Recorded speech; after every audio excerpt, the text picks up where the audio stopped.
श्री सद्गुरु महाराज की जय। बंदों गुरुपद कंज कृपा सिंधु नर रूप हरि महामोहतम पुंज जासु वचन रवि कर निकर। मेरा मुझ में कुछ नहीं, जो कुछ है सब तोर, तेरा तुझको सौंप के क्या लागेगा मोर। हे गुरु, संत में ही उपदेशामृत का गुरु महाराज का प्रवचन नित्य प्रतिदिन का प्रवचन का 114वां खंड में है। शरीर में जीवात्मा और परमात्मा है, फिर भी भेंट क्यों नहीं होती है।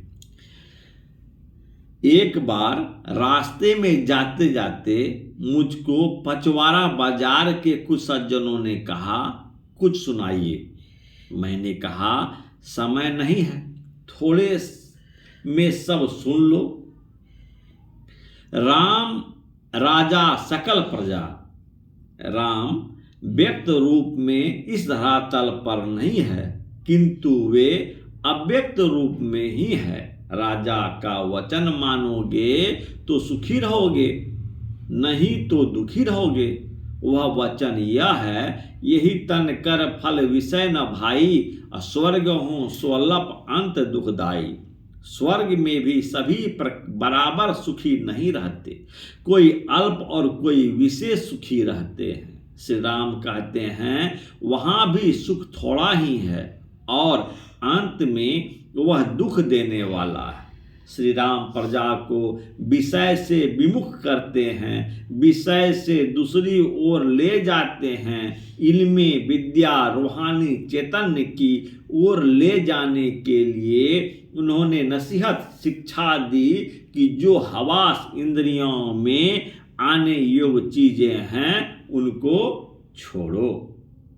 परवर दिगार को जानना चाहते हो तो हवास के इल्म इंद्रिय ज्ञान से आगे आओ।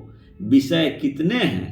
रूप, रस, गंध, स्पर्श और शब्द, ये 5 हैं। ये आंख से, कान से, नाक से, त्वचा से और जिह्वा से ग्रहण किए जाते हैं। विषय सुख भोग में जो आराम मालूम होता है, उस आराम में रहना अच्छा नहीं है। स्वर्ग में भी बेचैनी लगी रहती है, यही श्री राम कहते हैं। वहाँ भी लड़ाइयाँ होती है, वहाँ और यहाँ में यही अंतर है कि यहाँ भोग विलास की सामग्री अधिक है। इस शरीर के लिए तो यह कहा गया है कि बड़े भाग मानुष तन पावा, असुर दुर्लभ सब ग्रंथ ही गावा। नर तन सम नहीं कव नहीं देही, जीव चराचर जांचत जेही। गोस्वामी तुलसीदास जी महाराज की वाणी है।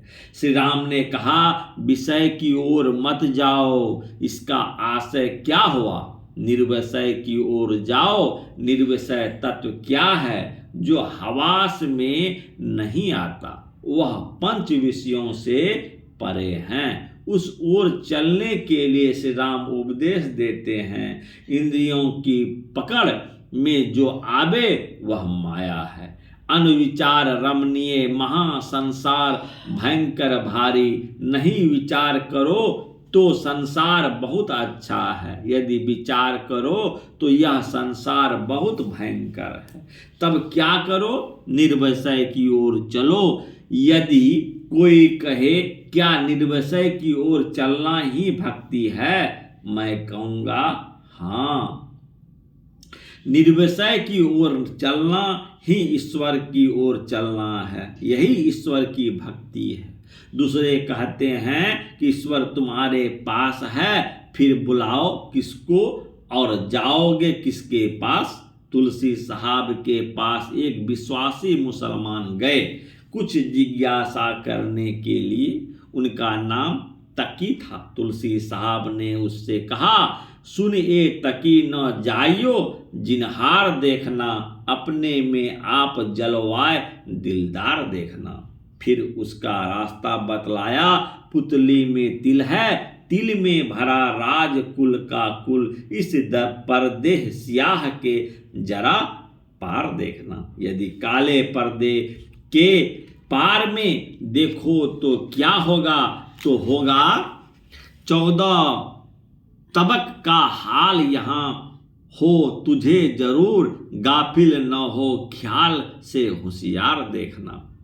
यहाँ के भक्तों से या दूसरे देशों के भक्तों से पूछो, सभी अंतर में चलने के लिए ही कहते हैं। कितने मुझसे झगड़ते हैं कि ध्रुव और प्रहलाद को क्या इन आँखों से भगवान के दर्शन नहीं हुए। मैं तो कहूँगा कि तुलसी कृत रामायण में जो श्री राम ने कहा है उसे देखिए। गौ गोचर जहाँ लगी मन जाई, सो सब माया जानहो भाई। क्या यह झूठ है? देवी, काली, राम, कृष्ण, शिव आदि अनेक रूपों में लोग भगवान को मानते हैं। क्या उन अनेक रूपों में अनेक भगवान हैं, या केवल एक ही भगवान सब रूपों में है?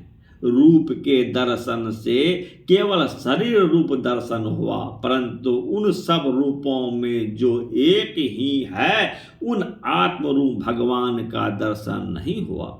किसी को चतुर्भुजी, किसी को दो भुजी रूप का दर्शन हुआ। गोस्वामी तुलसीदास को हनुमान जी सहायक थे। हनुमान जी से तुलसीदास जी ने विनय किया कि मुझे भगवान का दर्शन कराइए। वहाँ का यह दोहा है, चित्रकूट के घाट पर भई संतन की भीड़, तुलसीदास चंदन घिसे तिलक देत रघुवीर। तुलसीदास जी ने उन्हें तिलक लगाया, किंतु फिर भी वे उन्हें नहीं पहचान सके। फिर घोड़े पर राजकुमार के रूप में दर्शन हुए, किंतु फिर भी उन पहचान नहीं सके। तुलसीदास से पूछिए उनका अपना लिखा क्या है, सो पढ़िए। उसका अंतिम ग्रंथ विनय पत्रिका है, उसमें लिखा है। श्री सद्गुरु महाराज की जय। आज इतना ही, शेष खंड दूसरे भाग में आप लोगों को सुनाएंगे। यदि अच्छा लगे जरूर फॉलो और सब्सक्राइब करें, और एक दूसरे को शेयर और कमेंट भी करें। हे गुरु, श्री सद्गुरु महाराज की जय।